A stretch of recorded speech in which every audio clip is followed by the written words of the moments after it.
दोस्तों आज हम एक्सप्लेन करने वाले हैं हाल ही में आई वेब सीरीज गांठ के सारे एपिसोड्स को, जिसकी डिमांड आप लोगों ने की थी। इसलिए आप वीडियो को भी लाइक कर दीजिए। हम चलिए कहानी शुरू करते हैं।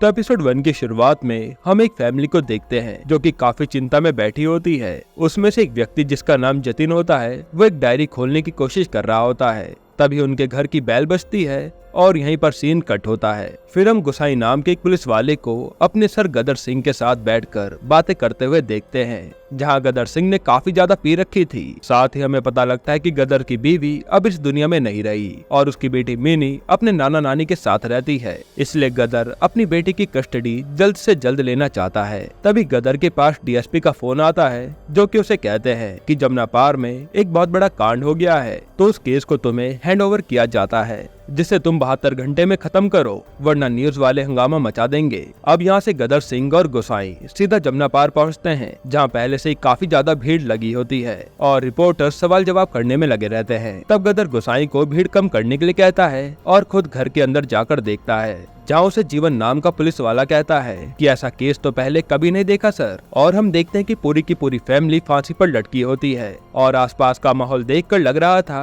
कि वो पूरी फैमिली कोई रिचुअल कर रही थी और ये वही फैमिली होती है जिसे हमने एपिसोड की शुरुआत में देखा था। तभी वहाँ पर सत्यवती नाम की सब इंस्पेक्टर आती है, जिससे गदर विक्टिम्स की जानकारी पूछता है। तब सत्यवती बताती है कि यहाँ मिडिल में है जतिन चंडेल, जो कि प्लाईवुड बिजनेस ओनर है और यहाँ उनकी वाइफ, माँ और बच्चे सारे ही लटके हुए हैं, जो कि टोटल 7 लोग हैं। तभी वहाँ पर गोसाई आता है, जिसे गदर कहता है कि जाकर पता करो शकील कहाँ है। तब जीवन कहता है कि शायद ये तो किसी प्रेत आत्मा का चक्कर लग रहा है और गदर बॉडी का पोस्टमार्टम करवाने के लिए कहता है। उसे लग रहा था कि ये कोई मास मर्डर है। इसके बाद सीन चेंज होता है और हम हॉस्पिटल में एक डॉक्टर को देखते हैं, जो कि काफी ब्रिलियंट डॉक्टर होती है, लेकिन वहाँ के दूसरे डॉक्टर्स उसे बार बार बुली कर रहे थे, शायद वो गरीब है इसलिए। इधर गदर गोसाई से कहता है कि फोन करके पता करो कि फोरेंसिक से नाग आ रहा है या शकील। ये नाग कौन है वो आपको आगे पता चल जाएगा। फिर गदर सत्यवती से पूछता है कि आपको इस नरक में किसने भेजा, जिस पर सत्यवती कहती है कि मुझे तो ऊपर से ऑर्डर मिले हैं इस केस को सॉल्व करने के लिए। जिसके बाद गदर सत्यवती को क्राइम सीन की फोटो लेने के लिए कहता है और पूछता है कि कमरा इतना ठंडा क्यों है। सत्यवती कहती कि शायद एसी खुला छोड़ दिया होगा इसलिए। तब गदर कहता है कि यहाँ देखकर तो लगता है कि यहाँ हवन हुआ है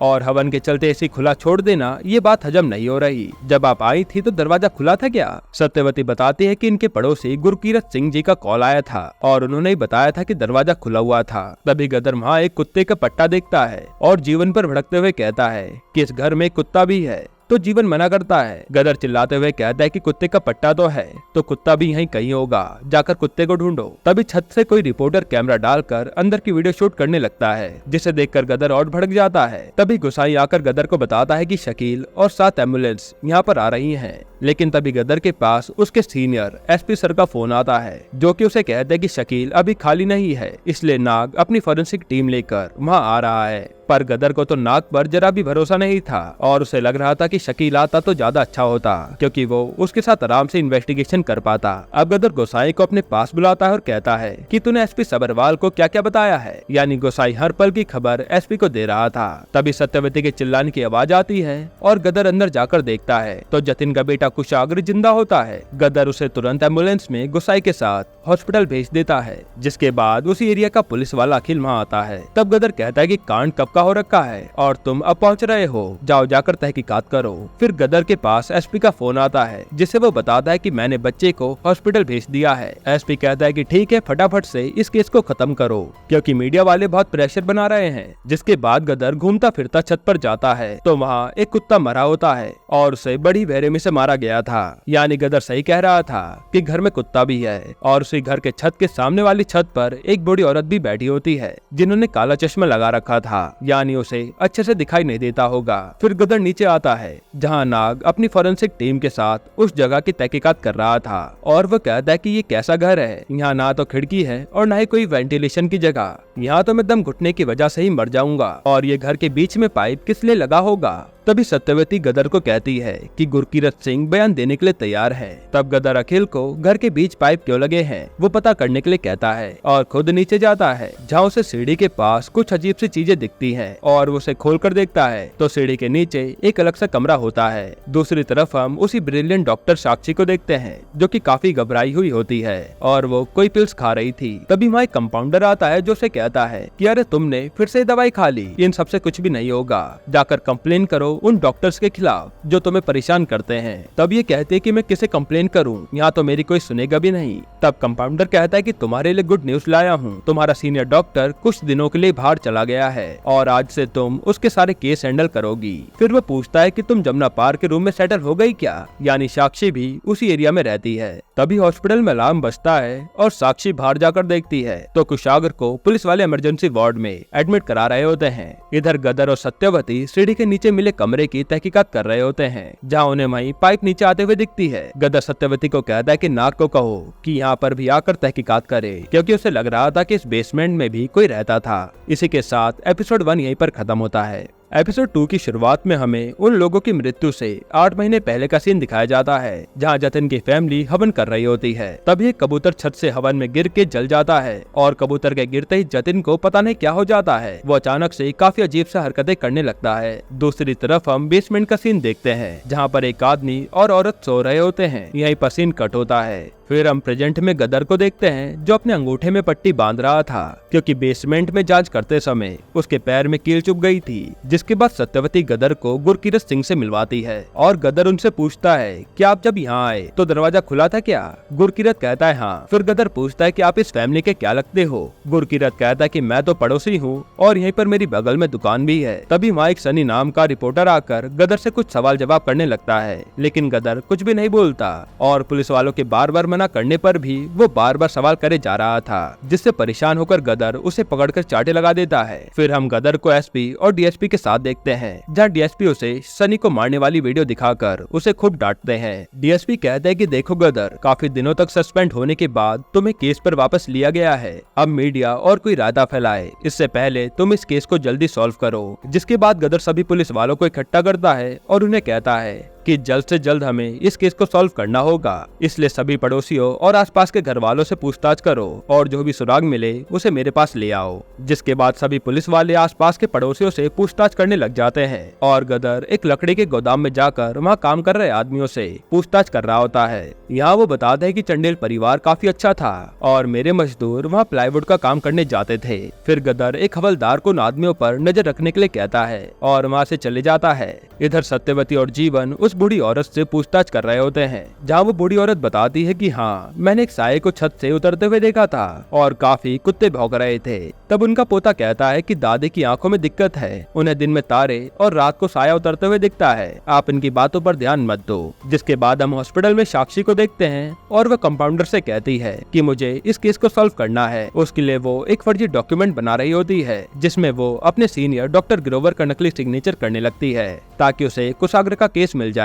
तब वो कंपाउंडर उसे ये करने से मना करता है, जिसपे साक्षी कहती है कि डॉक्टर ग्रोवर मेरी इतनी सारी रिसर्च को अपना नाम देकर सारा क्रेडिट खुद ले लेता है, लेकिन उसके न होने पर ये केस तो मैं ही सॉल्व करूंगी। जिसके बाद हम गदर को देखते हैं जो दोबारा से अपने पैर की पट्टी बांध रहा था और तभी वो गोसाई को देखता है जो कि किसी 2 आदमी से बात कर रहा था। उसे देखकर गदर को थोड़ा शक होता है और वो गोसाई से उन आदमियों के बारे में पूछता है, जिसपे गोसाई कहता है कि वो दोनों तो इस इलाके में रहते हैं और मेरे जानकार हैं जिनसे मैं खबर निकलवा रहा था। इसके बाद गदर गोसाई का फोन ले लेता है और उसे सत्यवती के साथ पोस्टमार्टम की रिपोर्ट लाने के लिए कहता है। फिर वो खुद कुशाग्र की जानकारी लेने हॉस्पिटल जाता है, जहाँ साक्षी कुशाग्र की रिपोर्ट पढ़ रही होती है। तब गदर साक्षी से कहता है कि क्या बच्चा ठीक है, मैं उससे पूछताछ कर सकता हूँ। तो साक्षी मना कर देती है कि बच्चा अभी नाजुक स्थिति में है। तभी कुशाग्र को दौरा पड़ जाता है। तब साक्षी एक मेटल की चीज को कुशाग्र को दिखाकर उसे शांत कर देती है। फिर गदर पर सत्यवती का फोन आता है और वो कहती है कि सर आप तुरंत यहाँ आ जाइए, क्योंकि डॉक्टर नाग शकील को देखकर काफी भड़क रहे हैं। जिसके बाद गदर सीधा फॉरेंसिक लैब पहुंचता है, जहां नाग शकील पर भड़क रहा होता है, क्योंकि शकील ने गदर के कहने पर बॉडी की जांच की थी। नाग गदर से कहता है कि जब मैं इस केस को हैंडल कर रहा हूं, तो ये शकील आकर अपनी नाक बीच में क्यों डाल रहा है।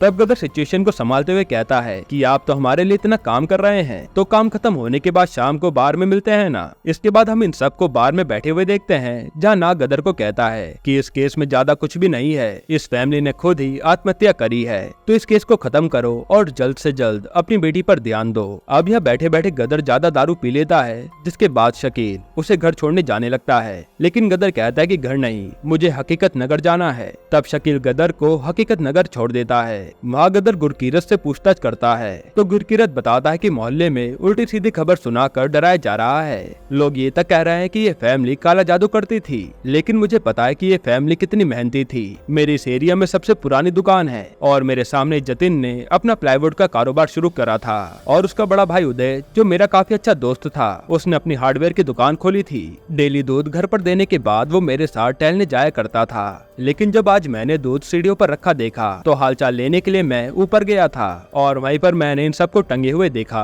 गदर पूछता है कि आप पहली बार उनके घर गए थे क्या? तब गुरकीरत कहता है कि नहीं, एक बार पहले भी गया था, जब घंटों तक सीढ़ियों पर दूध रखा हुआ था। उसी दिन जतिन भाई की आवाज वापस आई थी। गदर कहता है कि क्या मतलब आवाज वापस आई थी? गुरकीरत बताता है कि जतिन के पिता के जाने के बाद एक एक्सीडेंट में जतिन की आवाज चली गई थी, लेकिन फिर 1 साल बाद उसकी आवाज वापस आ गई और अब ये आसपास के लोग उसे भी काला जादू से रिलेट कर रहे हैं। तभी वहाँ गुरकीरत का लड़का आता है, जिसे गदर पूछता है कि ये तुम्हारी दुकान में लगा कैमरा चलता है क्या? लड़का कहता है हाँ। तो गदर उसके फोन से कैमरे की वीडियो चेक करने लगता है, जहाँ उसे एक मुस्लिम आदमी और औरत जाते हुए दिखते हैं। इसी के साथ एपिसोड 2 यहीं पर खत्म होता है। एपिसोड 3 की शुरुआत में हम जतिन को देखते हैं, जो कि उन्हीं मुस्लिम आदमी और औरत को कब्रिस्तान से अपने घर ले आता है। यहीं पर ये सीन कट होता है। फिर हम प्रेजेंट में साक्षी को देखते हैं, जो कि अपने किराए के घर में आती है, तो वहाँ पर तो ताला लगा होता है। तब घर की मालकिन घर से निकलती है और कहती है कि मुझे तो लगा कि इस एरिया का माहौल देखकर तुम भी यहाँ से भाग गई होगी और सेफ्टी के लिए मैंने तुम्हारे कमरे में ताला लगा दिया था।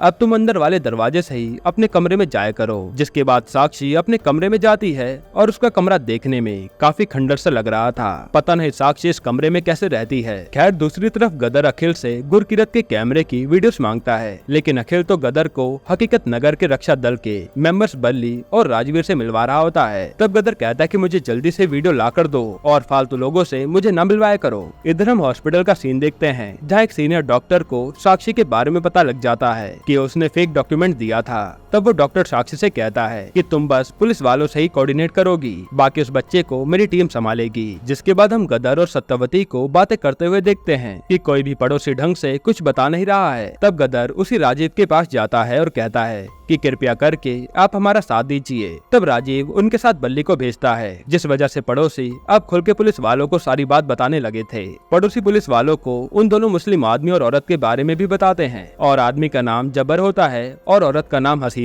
दोनों भाई बहन थे और जतिन उन दोनों को कब्रिस्तान से उठा लाया था। जिसके बाद ही जबर जतिन का अधिकतर काम करने लगा था और उनके घर में वो पाइप भी उसी ने फिक्स करी थी। फिर हम गदर को राजीव और बल्ली के साथ बैठे हुए देखते हैं, जहाँ वो सब बैठकर दारू पी रहे थे। तब गदर जतिन के बारे में राजीव से पूछता है। राजीव कहता है कि वो काफी अच्छे लोग थे और मैंने उनकी काफी मदद भी करी थी उनका कारोबार सेटल करने में। फिर बातों बातों में बल्ली कहता है, लेकिन इसके बदले हमें मिला क्या? वो तो हकीकत नगर में पुराने कब्रिस्तान से 2 मुसलमानों को ले आया। जिसके बाद गदर को किसी का फोन आता है और वो वहाँ से चले जाता है। अब रात को गदर कब्रिस्तान जा रहा होता है, तभी हम देखते हैं कि उसका कोई टोपी पहनकर पीछा कर रहा होता है, लेकिन गदर जैसे पीछे मुड़कर देखता है तो वो व्यक्ति वहाँ से गायब हो जाता है। फिर थोड़ी दूर चलने पर उसे साक्षी मिलती है। तब साक्षी गदर से पूछती है कि आपको क्या लगता है कि उस फैमिली की मौत कैसे हुई होगी? जिसपे गदर कहता है कि सुसाइड भी हो सकती है या फिर कोई रिचुअल भी हो सकता है, वो तो जांच पड़ताल करने पर ही पता लगेगा। खैर तुम घर जाओ, मेरी ड्यूटी तो मुझे कब्रिस्तान लेकर जा रही है। तब साक्षी भी गदर के साथ साथ कब्रिस्तान चल देती है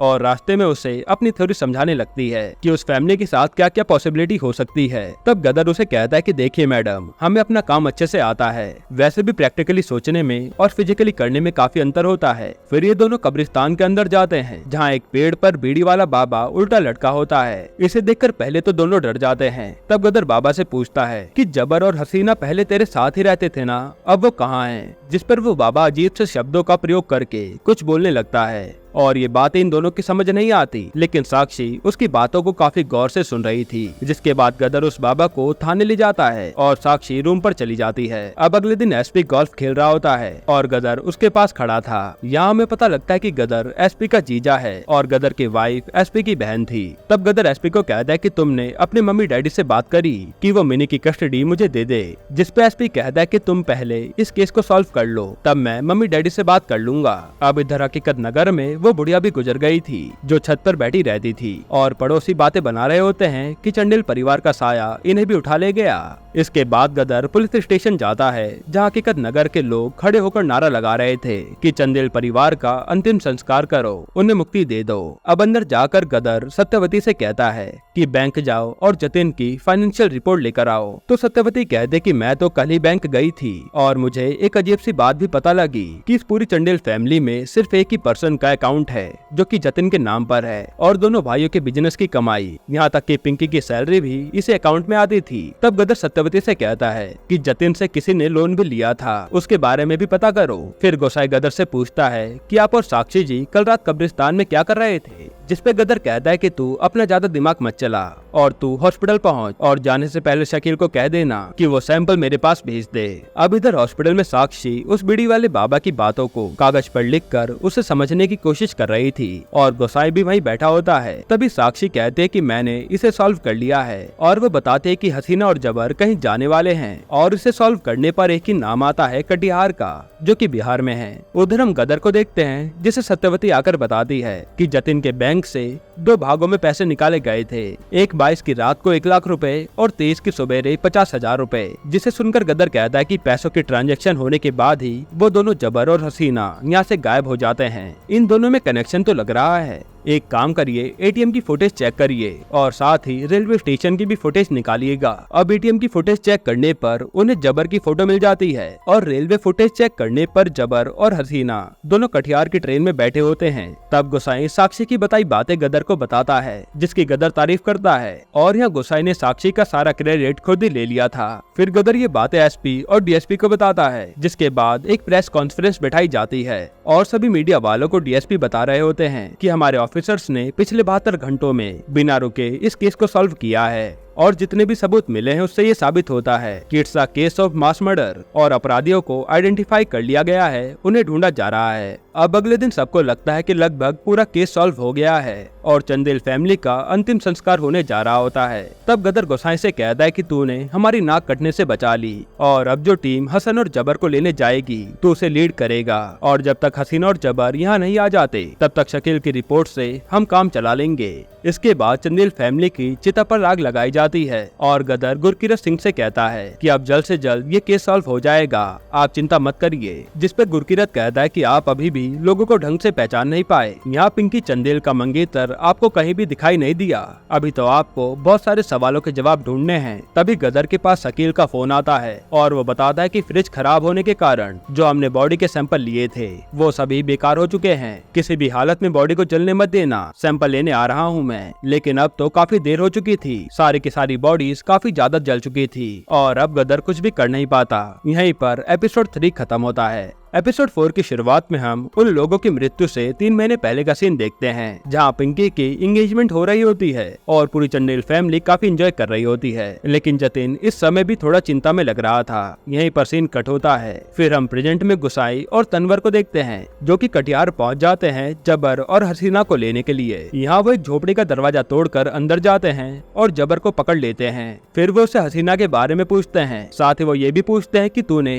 पैसे कहाँ छुपाए हैं। तब तनवर को गाड़ी निकालने के लिए कहता है और तनवर यहाँ से चले जाता है। तभी हसीना दरवाजे के पीछे से गोसाई पर वार करती है और गोसाई नीचे गिर जाता है, जिसके बाद वो दोनों वहाँ से भाग जाते हैं। फिर जब गोसाई और तनवर उनका पीछा करते हैं तो वो दोनों कहीं भी नहीं मिलते। वहीं दूसरी तरफ गदर सत्यवती के फोन में न्यूज देख रहा होता है। तभी सत्यवती के पति का उसके फोन पर मैसेज आता है कि आज घर जल्दी आ जाइयो वरना तेरी टांगे तोड़ दूंगा। जिसके बाद गदर फोन साइड में रख देता है। अब ये सभी पुलिस वाले चंदेल फैमिली के बारे में डिस्कस डिस्कस कर रहे होते हैं। तभी वहाँ अखिल आता है और बताता है कि पुलिस स्टेशन में आग लग गई है और जीवन उसके साथ चले जाता है। अब सत्यवती और गदर गाड़ी से फॉरेंसिक लैब जा रहे होते हैं तो गदर उससे कहता है कि घर में सब ठीक तो है ना, जिस पर सत्यवती कहती है कि अब पारिवारिक जीवन में अनबन तो लगी रहती है। मेरे पति टूर पर गए थे तो मैं अपने बच्चों के साथ मायके गई थी। फिर गदर कहता है कि अगर मामला बिगड़े तो तुम मुझे जरूर बताना। अब फॉरेंसिक लैब पहुंचकर गदर नाग के जूनियर से कुत्ते की पोस्टमार्टम रिपोर्ट के बारे में पूछ रहा होता है, जहां वो कहता है कि सर इसमें कुछ भी नहीं बचा, आप कल आना, मैं इसकी दोबारा से रिपोर्ट बनाऊंगा।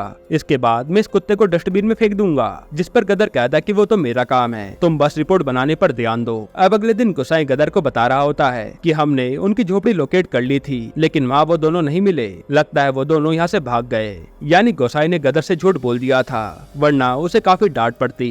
इसके बाद गोसाई साक्षी को फोन करके उसे सारी बात बताता है और उससे पूछता है कि अब हमें क्या करना चाहिए। तब साक्षी कहती है कि उसके घर में तहकीकात करो, और वैसे भी पुलिस वाले आप हो तो मैं क्या बताऊं। यह कहकर वो फोन काट देती है। फिर गोसाई और तनवर दोबारा से जबर की झोपड़ी में जाकर तहकीकात करते हैं, जहाँ उन्हें ईंट छापने वाला डब्बा मिलता है। यह देखकर वो पास वाले भट्टे के लिए निकल जाते हैं। अब इधर साक्षी कुशागर के स्कूल पहुँचती है और वहाँ खुद को पुलिस वाली बता के प्रिंसिपल से कुशागर की वर्कबुक ले आती है। फिर वो उसे कुशागर को दे देती है, जिसे देखकर वो काफी खुश होता है और उस पर ड्राइंग करने लगता है। इसके बाद रात को गदर और सत्यवती सीढ़ी के नीचे मिले गुप्त कमरे की दोबारा से तहकीकात कर रहे होते हैं, जहाँ उन्हें कुछ प्लाईवुड हटाने पर एक दरवाजा दिखता है। तब गदर सत्यवती को फॉरेंसिक टीम बुलाकर जांच करने के लिए कहता है। अब अगले दिन अखिल एक शिखर नाम के लड़के को लाता है और गदर को कहता है कि किसी ने पिंकी के एंगेजमेंट की शूटिंग करी थी। तब वो एंगेजमेंट की वीडियो उस लड़के से ले लेते हैं और गदर वो वीडियो देखने बैठ जाता है। इसके बाद गदर और सत्यवती पिंकी के मंगेतर मोहित के ऑफिस पहुंचते हैं, जहां एक आदमी बताता है कि मोहित तो काफी दिनों से ऑफिस नहीं आ रहा है और आज ही हमें पता लगा है कि उसकी सगाई भी हुई थी। तब गदर पूछता है कि आपको कैसे पता चला, जिस पे वो आदमी बताता है कि सारे न्यूज चैनल पर यही तो न्यूज चल रही है। दूसरी तरफ हम गोसाई को देखते हैं, जो भट्टे पर पहुंचता है तो वहाँ पर काफी सारे लोग जबर और हसीना को मार रहे होते हैं। तब गोसाई उनको पीछे करके जबर और हसीना को ले जाने लगता है। तभी वहाँ पर कटिहार की पुलिस आ जाती है, जो कि जबर और हसीना को अपने साथ ले जाती है। इधर गदर और सत्यवती मोहित के घर पहुंचते हैं, जहां उसकी माँ उसे छुपा देती है, लेकिन गदर किसी तरीके से मोहित को तुरंत ढूंढ लेता है। अगले सीन में हम गोसाई को देखते हैं, जो वहाँ के एसपी से हसीना और जबर को ले जाने की बात कर रहा था। तब वो एसपी कहता है कि मैं तुम्हें ऐसे तो नहीं जाने दूंगा, इसका सारा क्रेडिट मुझे मिलना चाहिए, इसलिए पहले मैं क्रेडिट ले लूं, उसके बाद तुम हसीना और जबर को जहाँ चाहे वहाँ ले जा सकते हो। तब गोसाई इस बात के लिए मान जाता है, क्योंकि उसके पास कोई और चारा भी नहीं था। दूसरी तरफ हम हॉस्पिटल में साक्षी को देखते हैं, जो कुशागर के पास बैठी होती है। तभी वहाँ पर एक श्याम नाम का डॉक्टर आकर साक्षी को कहता है कि तुम यहाँ पर क्या कर रही हो, यहाँ से बाहर निकलो। तब रोहिणी नाम की डॉक्टर आकर, जो कि सबसे सीनियर होती है, वो श्याम को बाहर निकाल देती है और साक्षी से उसके बर्ताव के लिए माफी मांगती है। इसके बाद वो साक्षी से आराम से बातें करती है और साक्षी से उसके बीते कल के बारे में पूछने लगती है। तब साक्षी थोड़ा सा इमोशनल होकर रोहिणी से अपना सारा दर्द बताने लगती है। इधर गदर मोहित को पुलिस स्टेशन लाकर उससे पूछताछ करने लगता है, जहाँ मोहित बताता है कि सगाई वाले दिन मैं सीढ़ियों के पास खड़ा हुआ था और जतिन मामा दो अजीब से नौकरों पर चिल्ला रहे थे, जहाँ नौकर और जतिन के बीच लड़ाई हो जाती है और ये कहकर मोहित डर के मारे रोने लग जाता है। वहीं उधर कटिहार का एसपी पूरी मीडिया वालों को बुलाकर कहता है कि हमने तो दिल्ली से भागे दो अपराधियों को अपनी जान पर खेलकर पकड़ा है। वहीं उधर कटिहार का एसपी पूरे मीडिया वालों को बुलाकर कहता है कि हमने दिल्ली से भागे दो अपराधियों को अपनी जान पर खेल के पकड़ा है और अब दिल्ली के ऑफिसर्स उन्हें लेने आए हैं। जिसके बाद हम गदर, सत्यवती और जीवन को देखते हैं, जो कि उस कुत्ते को कब्रिस्तान में दफना रहे होते हैं। तभी गदर पे गोसाई का फोन आता है और वो बताता है कि हमने अपराधियों को पकड़ लिया है और अब हम कटिहार से निकल चुके हैं। फिर गोसाई का फोन करते ही तुरंत साक्षी का फोन गदर पर आता है, जो कि गदर से पूछती है कि चंदेल फैमिली में कोई लंबी दाढ़ी वाला व्यक्ति भी था, क्योंकि कुशागर बार बार अपनी फैमिली की ड्राइंग में एक लंबी दाढ़ी वाले आदमी की शक्ल बना रहा है। तभी साक्षी को लगता है कि उसके घर के दरवाजे के बाहर कोई खड़ा हुआ है और वो फोन काट के अपने दरवाजे के पास किसी चीज से स्प्रे करने लगती है, जिसके बाद हमें एक आदमी की चिल्लाकर भागते हुए आवाज आती है। फिर अगले दिन हम गोसाई और तनवर को ट्रेन में देखते हैं, जो कि हसीना और जबर को लेकर आ रहे थे। तब तनवर कहता है कि हम ट्रेन से क्यों आए हैं, फ्लाइट भी तो ले सकते थे। तभी जबर डर के मारे वहीं बैठे बैठे टॉयलेट कर देता है, इसलिए गोसाई उसे उठाकर वॉशरूम ले जाने लगता है। पर उसी समय जबर गोसाई को धक्का देकर ट्रेन से कूद जाता है, जिसके कारण उसकी वहीं मृत्यु हो जाती है और ये देखकर गोसाई की तो हालत खराब हो जाती है। क्योंकि अब इसके चलते गोसाई की जॉब भी जा सकती है। इसी के साथ एपिसोड 4 यहीं पर खत्म होता है। तो एपिसोड 5 की शुरुआत में हम सनी रिपोर्टर को देखते हैं जिसको गदर ने मारा था। वो एक बड़े न्यूज रिपोर्टर के साथ इंटरव्यू देने आ रहा होता है और इंटरव्यू के दौरान सनी उस रिपोर्टर के न्यूज चैनल के बारे में काला चिट्ठा खोलने लगता है। तब वो रिपोर्टर सनी को वहाँ से भगा देता है, जिसके बाद सीन यहीं पर कट होता है। फिर हम पुलिस स्टेशन का सीन देखते हैं जहाँ डीएसपी एसपी से गोसाई को सस्पेंड करने के लिए कह रहे थे, लेकिन गदर सिचुएशन को संभालते हुए गोसाई को सस्पेंड होने से बचा लेता है। फिर डीएसपी कहते हैं कि जबर तो मर गया इनकी लापरवाही की वजह से, अब उसका क्या जवाब देंगे हम मीडिया वालों को। तब गदर कहता है कि हम मीडिया के सामने सीधा सीधा प्रूफ कर देंगे कि जबर गुनहगार था, इसलिए उसने खुद ही आत्महत्या कर ली। तब डीएसपी कहते हैं कि ठीक है, और हाँ, इस बार की प्रेस कॉन्फ्रेंस को तुम ही संभालोगे। अब आपको तो पता ही है कि गदर का रवैया कैसा है, तो वो प्रेस कॉन्फ्रेंस को संभालने के लिए हिचकिचाने लगता है। दूसरी तरफ सत्यवती हसीना का एक स्टेटमेंट पर अंगूठा लगवा लेती है जिसमें लिखा हुआ था कि जबर और हसीना ही असली गुनहगार हैं। फिर हम गदर को देखते हैं जो वॉशरूम में मुंह धुल रहा होता है। तभी उसके रुमाल के पास कोई साबुन रख के चला जाता है। इसके बाद गदर और गोसाई एक लॉकर के सामने खड़े होते हैं और उस साबुन को तोड़कर उसमें से चाबी निकालकर लॉकर खोलते हैं। फिर लॉकर में से कुछ पैसे निकालकर एविडेंस वाली पॉलिथीन में डाल देते हैं। यहाँ जबर और हसीना के पास कोई पैसा नहीं मिला था, इसलिए अब गदर एविडेंस की जगह पर अपनी तरफ से पैसे डालकर इस केस को बंद करना चाहता था ताकि इससे गोसाई की नौकरी ना जाए। इसके बाद हम सनी को देखते हैं जो अपने चैनल पर लाइव आकर गदर के पास्ट के बारे में बता रहा था कि कैसे उसने एक केस को सॉल्व करते करते अपनी बीवी को ही खो दिया और उसे उस केस के चक्कर में ही सस्पेंड किया गया था, लेकिन अब अचानक से गदर का सस्पेंशन हटाकर उसे इस केस में शामिल कर दिया गया। इधर सभी पुलिस वाले हॉस्पिटल पहुंचते हैं जहां कुशागर के सामने हसीना को लाया जाता है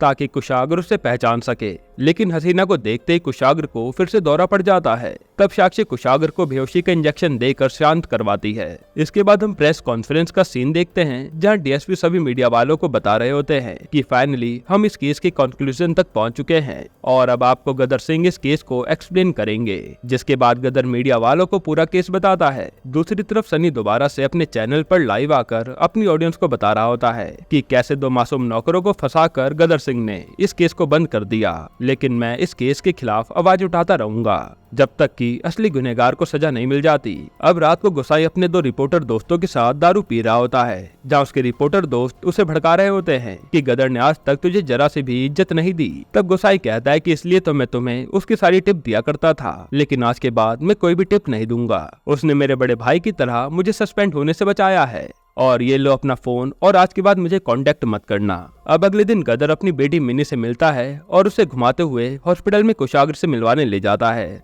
जहां साक्षी बताती है कि कुशागर की तबीयत ठीक तो हो रही थी, लेकिन कल दोबारा दौरा पड़ने की वजह से उसकी तबीयत और बिगड़ गई। फिर गदर अपनी बेटी को यहाँ से लेकर चला जाता है, जिसके बाद साक्षी कुशागर की ड्राइंग को बड़े ध्यान से देख रही होती है और रोहिणी के आने पर वो उसे कुशागर की ड्राइंग के पीछे की थ्योरी बताने लगती है। तब रोहिणी उसे शांत होने के लिए कहती है और ये भी कहती है कि जब से तुमने मुझे अपने सिंड्रोम के बारे में बताया है तब से मैं तो इसी सोच में पड़ी हूँ कि तुम इससे कैसे डील करती होगी, और अगर हमारे किसी भी व्यूअर को इस सिंड्रोम के बारे में नहीं पता तो हमने आपको वेब सीरीज की स्टार्टिंग में बता दिया था कि साक्षी को किसी भी चीज को लेकर ओवरथिंकिंग करने की आदत है और साक्षी की इसी आदत के चलते वो हमेशा सही निकलती है। खैर अब रोहिणी कहते हैं कि ये तो एक तरीके का मैजिक है ना, जिसपे साक्षी कहते मैजिक नहीं कर्स, वो भी पहली बार किसी के काम आ रहा है, वरना हर दिन पिल्स खाकर ही इसे कंट्रोल करना पड़ता है। फिर अब रात को साक्षी की मकान मालकिन उसे अपना कमरा साफ करने के लिए कहती है, लेकिन उस कमरे की हालत तो पहले से खराब थी।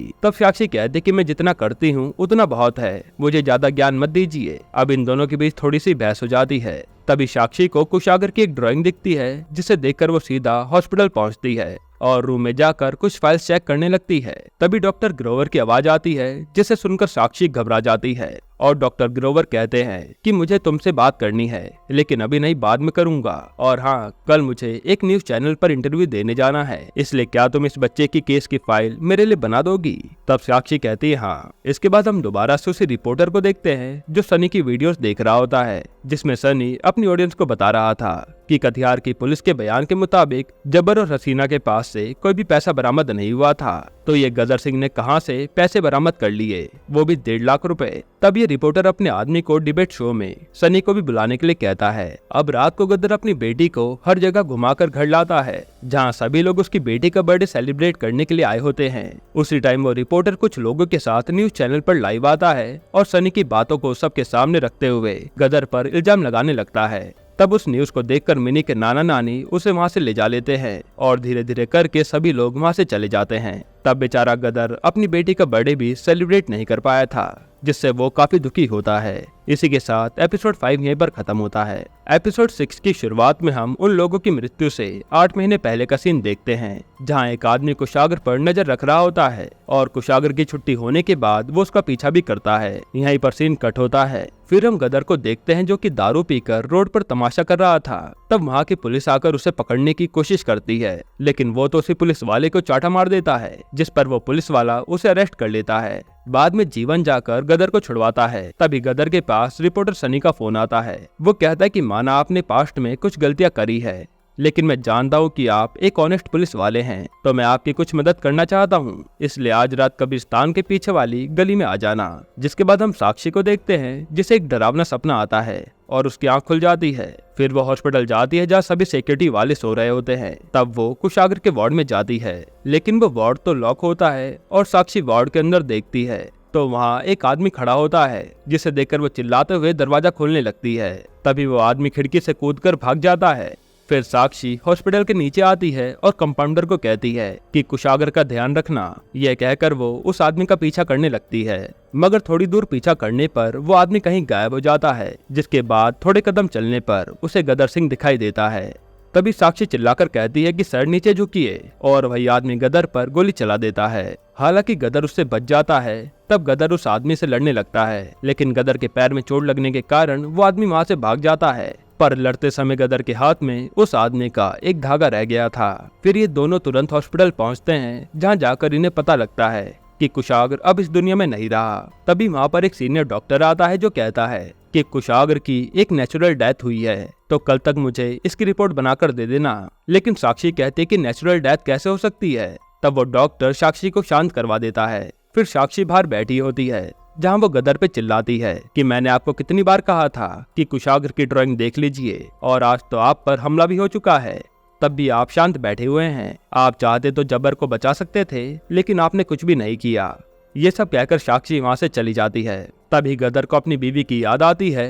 दरअसल गदर की बीवी काफी बीमार थी और वो हॉस्पिटल में एडमिट थी। तब गदर अपनी बीवी को डेली केस से रिलेटेड वारदातों के बारे में बताता था। फिर एक दिन उसकी बीवी गुजर जाती है, जिससे गदर टूट जाता है। अब प्रेजेंट टाइम में गदर की आंख खुलती है और वह कंपाउंडर से एक हेल्प मांगता है। तब कंपाउंडर उसकी हेल्प करता है और कुशागर के वार्ड का डस्टबिन उसे लाकर देता है। डस्टबिन को चेक करने पर गदर को एक हार्टबीट रोकने वाली चीज मिलती है, जिसे अगर किसी की बॉडी पर इंजेक्ट कर दिया जाए तो उसकी हार्टबीट धीरे धीरे कम होने लगती है। इधर हॉस्पिटल में सभी डॉक्टर मिलकर साक्षी को सस्पेंड करने की बात कर रहे थे, लेकिन रोहिणी साक्षी का साथ दे रही थी। इसके बाद हम साक्षी को देखते हैं, जिसकी मकान मालकिन से लड़ाई हो जाती है और साक्षी अपना सामान लेकर उस घर से बाहर आ जाती है। अब रास्ते में साक्षी को रोहिणी मिलती है।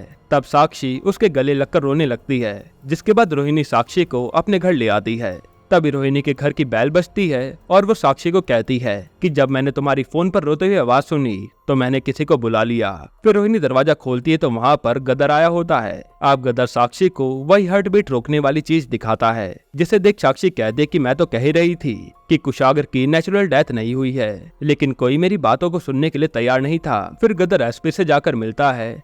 तब एसपी उसे बताता है कि अब इस केस को सीबीआई हैंडल करेगी और अब तुम सबकी बैंड बजने वाली है। जिसके बाद हम सीबीआई हेड त्रिलोक मिश्रा को देखते हैं, जो अपनी टीम के साथ उस घर में तहकीकात करने जाता है। वहाँ उसे एक अलमारी के लॉकर के पीछे 3 डायरीज मिलती है। दूसरी तरफ साक्षी और गदर दोबारा से कब्रिस्तान जाते हैं, जहाँ वो कुत्ते की कब्र देखते हैं तो वहाँ से किसी ने कुत्ते की लाश को निकाल लिया था। तब साक्षी वहाँ की मिट्टी को खोदने लगती है और गदर से पूछती है कि आपको कुत्ता किस हालत में मिला था, क्या उसके आसपास कीड़े रेंग रहे थे। तब गदर बताता है कि कीड़े तो नहीं, बल्कि एक मधुमक्खी का छत्ता जरूर था। तब साक्षी कहते हैं कि इस कुत्ते को एक लकड़ी से मारा गया था और उस लकड़ी का टुकड़ा इस कुत्ते के अंदर ही रह गया, जिसमें से अब कीड़े निकल रहे हैं। यहीं पर एपिसोड 6 खत्म होता है। एपिसोड 7 की शुरुआत में हम त्रिलोक मिश्रा को देखते हैं, जो कि सभी लोगों को उस डायरी में लिखी बातों को समझा रहा होता है और कहता है कि जतिन के पिता के गुजर जाने के बाद जतिन ने इस डायरी में लिखी बातों को फॉलो करना शुरू कर दिया था और उन्होंने सारे रिचुअल फॉलो करे,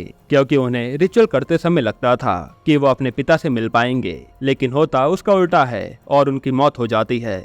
साथ ही वो पड़ोसियों की कुछ वीडियोस भी दिखाते हैं, जिसमें पड़ोसी कहते हैं कि चंडेल फैमिली काफी अजीब थी। वो ना तो ज्यादा घर से बाहर निकलते थे, न ज्यादा किसी से बातचीत करते थे और न ही किसी को घर में बुलाते थे। साथ ही त्रिलोक सभी को ये भी बताता है कि इस डायरी में फांसी की गांठ कैसे बांधनी है वो भी लिखा हुआ है, और ये भी लिखा है कि महिलाएं दुपट्टे या साड़ी से भी फांसी लगा सकती हैं। जिसके बाद सभी ऑफिसर्स को यकीन हो जाता है कि ये मर्डर नहीं सुसाइड है, और फिर वो ऑफिसर्स डीएसपी से पूछने लगते हैं कि तुम्हारी बारी में ये केस मर्डर कैसे बन गया। तब त्रिलोक मजाक बनाते हुए कहता है कि रहने दीजिए सर, जल्दीबाजी में तो हो ही जाता है। उसी टाइम डीएसपी कहता है कि ये केस मैंने गदर को संभालने के लिए दिया था, लेकिन उसने अपना काम अच्छे से नहीं करा, तो उसे सस्पेंड कर दिया गया है। अब सभी न्यूज चैनल पर यही रिपोर्ट चल रही होती है कि महीनों से फंसे केस को आज कोर्ट में आत्महत्या करार करके बंद कर दिया गया। जिसके बाद हम प्रेस कॉन्फ्रेंस में त्रिलोक और डीएसपी को देखते हैं, जो कि मीडिया वालों को केस के बारे में बता रहे होते हैं। तब त्रिलोक कहता है कि हमें अलमारी के लॉकर के पीछे कुछ और डायरीज मिली, जिसमें से एक डायरी कुशाग्र की भी है। अब इस इंटरव्यू को दूसरी तरफ गदर और साक्षी भी देख रहे होते हैं, जिसके बाद सभी न्यूज चैनल पर इन डायरी को लेकर अलग अलग थ्योरी रिपोर्टर बताने में लगे हुए थे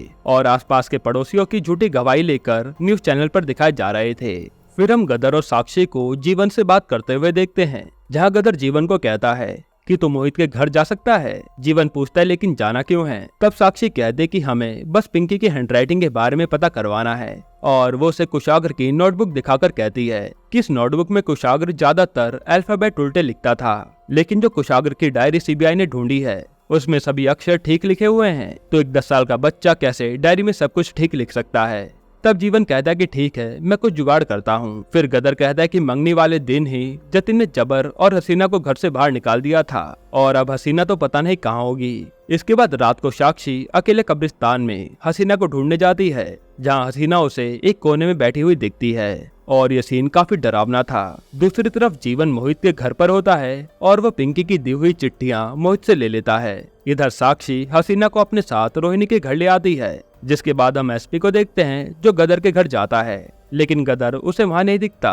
तो वो गदर की पड़ोसी से पूछता है कि गदर को आपने आखिरी बार कब देखा था। उसकी पड़ोसन बताती है 1 हफ्ते पहले। ये सुनकर एसपी यहाँ से चले जाता है। अब अगले दिन हम उसी गदर की पड़ोसन को देखते हैं, जो कि ब्रश कर रही होती है, लेकिन उसे पानी में किसी तरह की बदबू आती है। फिर जब वो टंकी को चेक करवाने के लिए एक आदमी को बुलाती है, तो टंकी में एक आदमी का सर कटा पड़ा था। जिसके बाद नाग सर की तहकीकात कर रहा होता है। तभी वहाँ एसपी आता है और पूछता है कि अभी तक पता लगा कि ये सर किसका है। नाग कहता है कि अभी फॉरेंसिक रिपोर्ट आने में 1-2 दिन का टाइम लगेगा, मैं तभी कुछ बता पाऊंगा। फिर एसपी सनी रिपोर्टर की फोटो दिखाते हुए कहता है कि क्या इसकी फोटो उस सर से मैच हो रही है। तब नाग कहता है कि उसका हुलिया बिगड़ा हुआ है, मैं अभी कुछ भी नहीं बता सकता। और हाँ, ये तो वही रिपोर्टर है ना जो गदर के पीछे पड़ा हुआ था। एसपी कहता है हाँ, लेकिन 2 दिन से ये रिपोर्टर भी गायब है। दूसरी तरफ जीवन गदर और साक्षी को वो चिट्ठियां दे देता है। तब साक्षी गदर से कहती है कितने दिन हो गए, लेकिन सनी रिपोर्टर की एक भी वीडियो नहीं आई है। तब गदर कहता है कि वो 1 नंबर का कमीना आदमी है, अब सारा केस बंद हो गया है तो वो कहाँ से वीडियो लाएगा। तभी जीवन गदर को बताता है कि हेडक्वार्टर से एक ऑर्डर आया है, हमें आपका घर सील करना पड़ेगा। जो सुनकर गदर कुछ भी नहीं कहता। अगले सीन में हम हकीकत नगर के कुछ लोगों को देखते हैं, जो हाथ में आग लिए जा रहे होते हैं, और वो चंदेल फैमिली का घर जला देते हैं। इसी के साथ ये एपिसोड 7 यहीं पर खत्म होता है। एपिसोड 8 की शुरुआत में हम साक्षी और गदर को देखते हैं, जहाँ गदर साक्षी को एक डिटेक्टिव के पास लाया होता है। साक्षी उस डिटेक्टिव से अपने सारे सवाल पूछने लग जाती है। तब डिटेक्टिव कहता है कि देखो साक्षी, तुम इतना ज्यादा ओवरथिंकिंग मत करो, अब जो भी होना था वो तो हो चुका है। तब साक्षी उसके सामने और भी सवाल पूछने लगती है। तब वो डिटेक्टिव साक्षी को थोड़ा सा पास्ट और बीमारी के बारे में बताता है, जिसे सुनते साक्षी शांत हो जाती है। तब गदर कहता है कि नोतादा, मैं जानता हूँ, क्या आप मुझसे नाराज हो। तो डिटेक्टिव कहता है कि मैंने जिंदगी में किसी के साथ भी गलत नहीं किया है, लेकिन आज पहली बार मेरे साथ किसी ने गलत किया था। फिर यही सीन कट होता है और हम एक औरत को देखते हैं, जो हाईवे के नीचे घूम रही होती है। तभी उसे सामने वाली नदी में पड़ी हुई दिखती है, जिसे देखकर वो डर के मारे भाग जाती है। इसके बाद वहाँ पर पुलिस वाले और फोरेंसिक की टीम आती है, जहाँ गोसाई और शकील एक दूसरे से बातें कर रहे होते हैं कि पहले टंकी में वो सर मिला और यहाँ पर बिना सर की लाश है, क्या ये दोनों एक ही इंसान की हो सकती हैं? फिर शकील गोसाई को एक कार्ड देता है और कहता है कि ये कार्ड आधा तो उस सर के साथ टंकी में मिला था और आधा इस बॉडी के साथ मिला है, जिसे देखकर गोसाई कहता है कि ये तो गदर सर का है। तब शकील कहता है कि हाँ, शायद उन्हें कोई फंसाने की कोशिश कर रहा है, इसलिए तुम उन्हें सारी बात बता दो। दूसरी तरफ हम साक्षी और रोहिणी को देखते हैं, जो हसीना को खाना खिलाने जाती है, लेकिन हसीना उनसे डर के मारे छुपने लगती है, इसलिए ये दोनों उसके कमरे से बाहर आ जाती हैं। अगले सीन में मोहित अपनी कार में बैठकर कहीं जाने लगता है। तभी वहाँ गदर और सत्यवती उस कार में आकर बैठ जाते हैं, जिन्हें देखकर मोहित कहता है कि गदर सर, आप यहाँ से चले जाइए, अगर किसी ने आपको मेरे साथ देख लिया तो मेरी नौकरी चली जाएगी। तब गदर कहता है कि पहले तो सच सच बता, जिसपे मोहित कहता है कि सारी बात तो मैंने आपको बता दी थी और सीबीआई वालों को भी बता दी थी, और हाँ, मैंने सीबीआई वालों को वो सगाई वाली बात भी बता दी। तब गदर पूछता है कि कौन सी बात? मोहित बताता है कि सगाई के टाइम पर उनके यहाँ एक आदमी मिलने आया था, जो कि काफी टाइम बाद उनकी फैमिली से मिलने आया होता है। उसके आने के बाद से ही पूरी फैमिली काफी परेशान लग रही थी। तब गदर पूछता है कि तूने उस आदमी को देखा था? मोहित कहता है कि नहीं, मैंने देखा नहीं था, ये बात तो मुझे पिंकी ने बताई थी। जिस पर सत्यवती कहते कि हमने पूरी चेकिंग करी थी, हमें तो कोई भी ऐसा आदमी नहीं दिखा था। तब मोहित कहता है कि ऐसा हो नहीं सकता, ये रही आखिरी चिट्ठी जो कि मैंने आपसे छुपा कर रखी थी। इसी चिट्ठी के जरिए पिंकी ने मुझे ये बात बताई थी। तब गदर वो चिट्ठी लेकर वहाँ से चले जाता है। दूसरी तरफ हम रोहिणी और साक्षी को देखते हैं। तभी हसीना अपने कमरे से बाहर उनके पास आती है, जिससे साक्षी कुछ सवाल पूछने लगती है और हसीना बताते कि कटिहार में हमारे पास रहने की कहीं जगह नहीं थी, इसलिए हम यहाँ पर कब्रिस्तान में आकर रहने लगे थे। फिर जतिन भैया ने हमें और हमारे भाई को अपने घर में पनाह दी और बेसमेंट में रखा। साथ ही जतिन ने हमारे भाई जबर को अपने साथ काम पर भी रख लिया था और उनके घर में वो पाइप भी मेरे भाई ने लगाए थे, क्योंकि घर में काफी घुटन होती थी। तब साक्षी कहते कि ये बात आपने हमें पहले क्यों नहीं बताई, जिसपे हसीना कहते कि मैं बताती तो भी कोई मेरी बात पर विश्वास नहीं करता, और वैसे भी सब मुझे डायन पिशाचिनी कहते रहते हैं, इसलिए मेरी कुछ भी बोलने की हिम्मत नहीं हुई। तब साक्षी पूछती है कि तुम्हारी जतिन से लड़ाई क्यों हुई थी? इस पर हसीना बताते कि हमारी कोई लड़ाई नहीं हुई, बस जतिन भैया ने हमें पिंकी की सगाई वाले दिन घर से निकाल दिया था। साक्षी पूछते कि तुमने सगाई वाले दिन वहाँ किसी अनजान आदमी को देखा था क्या? हसीना कहते कि हाँ, एक दाढ़ी वाला आदमी तो आया था, जिसकी शक्ल हम पूरी तरह से देख नहीं पाए, लेकिन उसके आने के बाद से पूरी फैमिली परेशान हो गई थी। इधर हम फोरेंसिक लैब में गोसाई और शकील को बात करते हुए देखते हैं, जहाँ शकील कहता है कि हमें 1-2 बर्थमार्क मिल जाएं, उसके बाद मैं रिपोर्ट को अच्छे से तैयार करता हूँ। लेकिन तभी वहाँ नाग आता है और कहता है कि तुम्हें सर मिल चुका है और बॉडी भी मिल चुकी है, लेकिन गदर सिंह कहीं भी नहीं मिला। ये सनी रिपोर्टर ही है और अब मैं इसकी खबर एसपी को देने जा रहा हूँ, जिसके बाद शायद गदर को अरेस्ट कर लिया जाएगा। अब इसके बाद गोसाई बाथरूम में बैठकर साक्षी को फोन करता है और उसे कहता है कि गदर सर को कोई फंसाने की कोशिश कर रहा है, 72 घंटे में उन्हें अरेस्ट कर लिया जाएगा। मेरे पास उन्हें बचाने के लिए सबूत पड़े हुए हैं। बड़ी मुश्किल से मैंने ऑफिस से एक डायरी बरामद करी है, उसे मैं आपके पास भिजवा दूंगा और आप उसे गदर सर को दे देना, क्योंकि मैं अब आप लोगों से मिल नहीं सकता। फिर साक्षी एक जगह पर जाती है जहाँ एक आदमी उसे डायरी दे देता है और साक्षी उस डायरी को लेकर सीधा उस डिटेक्टिव के पास चली जाती है। यहाँ साक्षी डिटेक्टिव को इस केस की सारी बात बताने लगती है कि कुत्ते को एक आदमी ने लकड़ी से मारा, कुशाग्र को भी किसी आदमी ने ही मारा है, लेकिन सभी डॉक्टर उसकी नेचुरल डेथ बताकर ये केस बंद कर रहे हैं। कोई भी मेरी बातों पर ध्यान नहीं दे रहा। तभी वहाँ पर गदर आता है और डिटेक्टिव साक्षी को थोड़ी देर के लिए कमरे में छुपा देता है। अब गदर डिटेक्टिव से काफी इमोशनल होकर बातें कर रहा होता है कि मुझे माफ कर दीजिए नोतोदा, मुझसे बहुत बड़ी गलती हो गई है। आप ही थे जिन्होंने मुझे बचपन में अनाथ आश्रम से उठाकर इस मुकाम तक पहुँचाया है, लेकिन अब मैं अपनी बच्ची मिनी का बचपन खराब नहीं होने दे सकता, उसके लिए मुझे आपकी मदद चाहिए। तब डिटेक्टिव साक्षी को कमरे से बाहर निकालता है और उसे एक डायरी देता है। इसके बाद गदर और साक्षी डिटेक्टिव की बताई बातों को फॉलो करते हुए जेल में एक आदमी से मिलते हैं और वो आदमी उन्हें एक स्वीट्स की दुकान पर भेजता है। जहां पहुंचने पर वो दुकान तो बंद होती है, लेकिन एक औरत शटर के नीचे से उन्हें कागज देती है जिसमें काफी बड़ी डिजिट लिखी हुई थी। अब साक्षी का दिमाग तो काफी तेज चलता था, तो वो उस नंबर को डिकोड कर लेती है। वो बताती है कि इस नंबर के आखिरी डिजिट में पिन कोड छुपा हुआ है। तब वो उस पिन कोड को गूगल पर डालती है, जिसे डालने पर हमीरों की बस्ती दिखाई देती है। दूसरी तरफ हकीकत नगर में सभी लोग मिलकर वहाँ पर पूजा पाठ करवाकर शुद्धिकरण करवाने लगते हैं, जिसके बाद वो चंदेल फैमिली के घर में गड्ढा खोदते हैं और यहाँ पर एक और लाश निकलती है। जिससे सबके होश उड़ जाते हैं। फिर हम वही पास्ट का सीन देखते हैं जो एपिसोड 1 की स्टार्टिंग में हमने देखा था, जहाँ जतिन एक डायरी खोलने की कोशिश कर रहा होता है और पूरा परिवार परेशान दिख रहा था। तभी उनके घर की बेल बजती है और जतिन जाकर दरवाजा खोलता है तो दरवाजे पर ब्लैक जैकेट पहने सत्यवती खड़ी होती है। इसी के साथ ये सीजन यहीं पर खत्म होता है। अब दोस्तों इसका सीजन 2 काफी ज्यादा इंटरेस्टिंग होने वाला है, क्योंकि जिसे अब तक हम पुलिस वाली समझ रहे थे उसका चंडेल फैमिली के साथ कुछ न कुछ रिश्ता है और हो सकता है कि वही किलर हो। आपको ये सीरीज कैसी लगी हमें कमेंट में जरूर बताइएगा। मुझे तो ये सीरीज काफी पसंद आई, जहाँ बात बात पर ट्विस्ट थे। बाकी अगर आपको हाल ही में आई एक कमाल की मूवी देखनी है तो आप ये वीडियो देख लीजिए।